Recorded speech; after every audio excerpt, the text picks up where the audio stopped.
Salut à tous, c'est Kazin, j'espère que vous allez bien et que vous allez passer un excellent week-end. Évidemment, on va pas parler de ça, même s'il y a pas mal de choses à dire. Bon, je promis, je vais bien le traiter, il n'y a pas de souci. Il a un petit peu été abîmé là, oh, le pauvre. Bon, ça c'est pour, comme je t'ai dit, hein, on fera certainement pour les 15 000 abonnés. Voilà, on en est loin, hein, évidemment. Mais ça peut aller très vite. Hein. De temps en temps, il y a des petits runs comme ça, tu vois, on peut prendre quelques abonnés. Pour les 15 000 abonnés, on fera une belle ouverture. Voilà. Donc, je vais le garder au chaud. Moi, je suis pas sûr d'ouvrir celui-ci, hein, mais peut-être le coffret classeur. On va parler de ça. Alors, je suis sûr que certains ne connaissent pas cette série-là. C'est une série qui est sortie en 2019. Et j'ai envie de te dire, on parle souvent de hype. Ça a été une série assez hypée quand même parce que c'était une première apparition Full Art Shiny et comme j'appelle Petit Shiny. Maintenant on est habitué, hein, Destinée de Radieux, Destinée de Paldea. Ils ont repris le pattern, mais c'est vrai qu'à l'époque quand c'est sorti, c'était révolutionnaire avec un taux de drop. On aime bien parler du taux de drop, le fameux taux de drop supérieur à 50%. Et en plus, le taux de drop des cartes qui nous intéressent le plus, à savoir les Full Art Shiny, ici, à plus de 10%. Donc ouais, autant te dire que quand tu ouvrais une ETB, en règle générale, tu étais gâté. À tel point que, à l'époque, j'avais fait pas moins de 100 à 150 boosters ouverts sur la chaîne.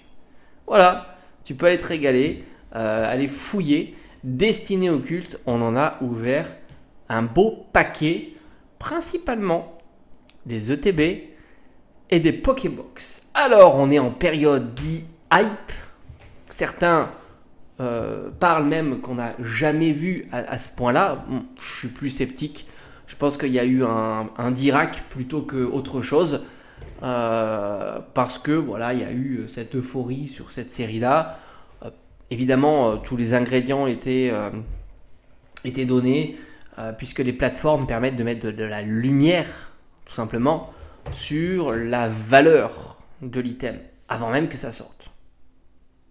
Chose qui n'existait pas, évidemment, avant. Alors, dans cette série-là, qu'est-ce que je peux te dire? Alors déjà, le contexte actuel, oui, c'est vrai qu'il y a eu énormément d'évolutions principalement sur le prix du scellé, mais aussi on a vu sur certaines cartes. C'est assez intéressant. C'est assez intéressant de voir que les cartes reprennent un petit peu des couleurs, et ça, j'ai envie de te dire, c'est plutôt cool. Ça change un petit peu, ça fait aussi plaisir de voir qu'il se passe des petites choses sur les cartes. On l'a vu principalement sur Zénith Suprême, mais au final sur tout un tas d'autres Pokémon.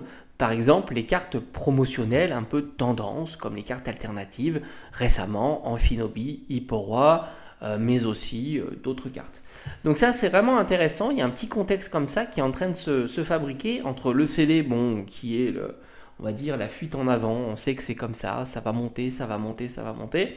Mais les cartes, sur certains Pokémon plus tendance, qui sont remis au goût du jour, peut-être aussi avec, comme j'avais dit dans ma précédente vidéo sur Pokémon Go, par exemple, lorsque j'ai traité en détail Mewtwo, on s'aperçoit que peut-être que si Mewtwo revient un petit peu sur le devant de la scène, sur une série, un format de carte, ça pourra tracter les cartes précédentes.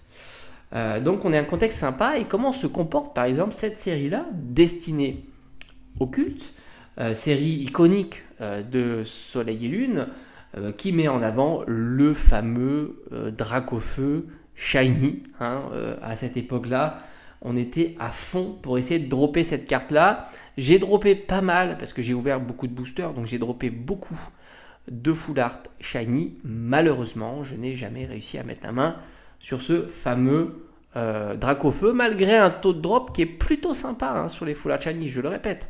La série drop très très bien, et c'est vraiment une pépite à ouvrir. D'un point de vue scellé, tu l'auras compris, il a bien progressé. Évidemment, tous les items scellés, toutes les séries antérieures performent, je dirais même surperforment, et Destinée Occulte ne peut pas déroger à cette règle-là. tant la série est hyper sympa à ouvrir. Alors évidemment, au tarif de maintenant, c'est pas intéressant. Il y a beaucoup de cartes je veux dire, en circulation. Même si ça commence à se réduire, hein, tu t'aperçois que certaines Full Art Shiny sont pas si simples à trouver, même s'il y a quand même beaucoup de stock, attention, mais on a vu des séries où il y a plus d'annonces, mais voilà, c'est pas intéressant. Si on reprend un petit peu l'espérance mathématique, ou du moins la valeur intrinsèque du booster, sur une série comme ça, avec la cote actuelle, on est à peu près à 9 euros du booster, ce qui est pas mal. Mais on est très très loin de la valeur scellée. Alors ça fluctue beaucoup, les illustrations jouent pour beaucoup. D'ailleurs, c'est carton plein sur les illustrations de cette série-là. On aurait eu des boosters individuels scellés sur cette série-là, ça aurait été juste une dinguerie. Puisqu'on retrouve Dracofeu, les oiseaux légendaires, Mewtwo, j'ai envie de te dire, c'est exceptionnel en termes d'illustration. Voilà, tu les as là. Hein. Mew, Dracofeu, Mewtwo, les oiseaux légendaires, en version shiny évidemment. Donc franchement, quoi demander de mieux pour cette illustration? Par conséquent, les boosters sont très prisés en scellé et ils fluctuent entre 40, 50, voire même 60 euros. Le TB, elle, par conséquent, il y a 10 boosters. Tu imagines bien l'intérêt de l'ETB. 10 boosters, une carte promo exceptionnelle. Est-ce qu'on a la chance d'avoir la carte promo en illustration sur le petit livret? Alors je sais pas, parce que de temps en temps je crois qu'ils les mettent, mais c'est peut-être pas le cas tout le temps. En tous les cas, fais-moi confiance. Effet vitrail de toute beauté. D'ailleurs c'est marrant parce que c'était une carte qui valait 3 fois rien. Et je suis à peu près sûr, et pourtant je m'avance, hein, parce que je n'ai pas été vérifié. Mais je suis assez sûr d'imaginer que cette carte, elle a enfin repris un petit peu la cote qu'elle méritait, parce qu'elle est vraiment incroyable. Effet vitrail, va la voir. Écoute, je te la mets en illustration là, parce qu'elle est tellement belle. Alors maintenant, point de vue scellé, donc ETB 400, 450 euros minimum, hein, quand tu vois le prix des boosters individuels. Et puis je te parle pas même des coffrets Rayquaza exceptionnels, shiny. Bah, je t'invite à regarder ma vidéo d'ouverture. J'en ai ouvert un pour fêter les 10 000 abonnés. Donc tu vois, c'était pas si lointain que ça. Et tu peux voir aussi les tripacks qui sont magnifiques, les Pokébox qui sont sympas, et ainsi de suite. Maintenant, point de vue des cartes. Alors les cartes, c'est vraiment une dinguerie. Tu as la série que j'appelle la série, on va dire, classique, quand même destinée de Paldea ou destinée radieuse. Malgré tout, dans la série classique, tu as des cartes géniales. Tu retrouves un Dracofeu, du Léviator, du Raichu, du Mew. Ah, franchement, ça fait plaisir. Les cartes holo sont top. Hein, tu as des Aquali holo, tu as du Voltali. C'est vraiment... Enfin, Voltali n'est pas holo, hein, mais voilà, il y a une variante de cartes sympa. Tu as des évolutions. Tu retrouves les oiseaux légendaires en carte escouade. Donc ça, ce sont des pépites. Et des cartes qui, elles aussi, ont bien progressé. Tu as le format GX, le format Full Art texturé et la Rainbow, très sympa. Et enfin, tu retrouves Jessie et James, qui est pour moi une des plus belles dresseurs qu'ils ont sorties. On est quasiment sur une carte type alternative, hein, puisque tu retrouves à la fois les personnages, puis aussi de la scénographie et même de Pokémon, dont Miaous, incroyable. Franchement, je dis, cette série, c'est une dinguerie. Et là, elle aussi, elle a bien progressé comparativement à une certaine époque où elle valait 3 fois rien. Tu l'imagines bien, les cartes dresseurs, c'est toujours comme ça. D'un point de vue petit shiny, tu retrouves là aussi des Pokémon très intéressants. On a du Salamèche, du Reptincelle, des cartes très sympas. Je crois que j'ai eu la chance d'avoir les 3, mais je suis pas sûr à 200%.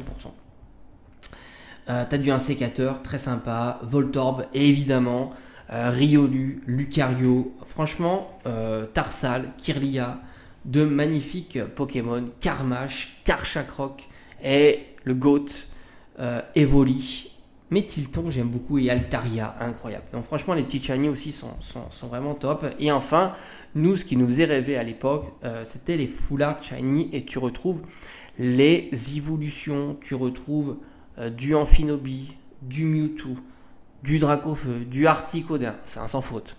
Alors évidemment, il ne faut pas oublier qu'à cette époque-là, le format alternatif n'existait pas, hein. C'était vraiment le haut du panier. Ce genre de carte, c'était Rolls-Royce. Et par conséquent, elles sont quand même assez chères et plutôt recherchées. La plus belle de toutes, enfin du moins celle qui a fait tourner les têtes, ça a été le Dracofeu GX Shiny.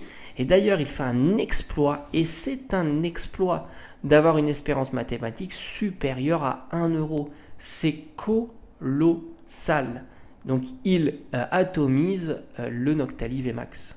Mais vraiment, c'est vraiment intéressant. Cette carte-là, elle pèse énormément dans les ouvertures. Mais il n'est pas le seul, puisque évidemment Mewtwo est plutôt pas mal. Et tu retrouves le fameux Noctali. Bah oui, il est présent dans la série Noctali. Puisque je t'ai dit, tu as toutes les évolutions, pas toutes les évolutions, mais une bonne partie des évolutions, je corrige. Et tu as donc ce magnifique Noctali, très très sympa. Mantali aussi, magnifique. Nymphali, enfin tu as tous les plus populaires.